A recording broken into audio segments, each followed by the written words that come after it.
একদিন এক সেবক পূজনীয় স্বামী গ্রহণানন্দজি মহারাজকে প্রশ্ন করে বসেন, মহারাজ, আপনি ঈশ্বর দর্শন করেছেন? মহারাজ সেবককে বললেন, তা তোমার জানার কি দরকার, বলে নিরস্ত করতে চাইলেন। সেবক নিরস্ত না হয়ে বলেন, মহারাজ, তা জানলে আমরা সাধন জীবনে আরো বল, আরো বেশি উৎসাহ পাব।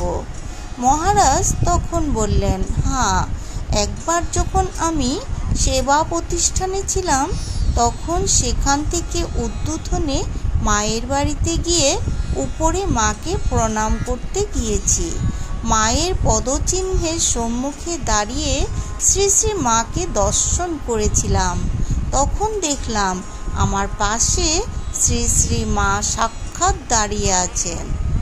তখন সেবক পুনরায় প্রশ্ন করেন, মা তখন আপনাকে কিছু বললেন?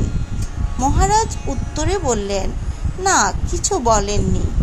স্বামী গহনানন্দজি সংঘের অধ্যক্ষ পদে আসীন হওয়ার পর ভক্তদের প্রতি তার কৃপা যেন শতধারে প্রবাহিত হচ্ছিল। মানসিক ও শারীরিক প্রতিবন্ধীদেরও অনেক কষ্ট স্বীকার করে দীক্ষা দিয়েছিলেন। পশ্চিমবঙ্গের সংশোধনাগারে বন্দী মানুষদেরও তিনি দীক্ষা দিয়েছেন।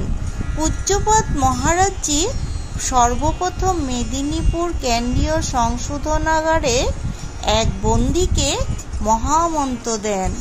এইভাবে পরপর 4 জনকে কৃপা করেছিলেন। এর সকলেই দীক্ষা প্রাপ্তির পর এক নতুন জীবনের সন্ধান পান। তাদের জীবনের পরিবর্তন লক্ষ্য করে সকলেই বিস্মিত হয়েছেন।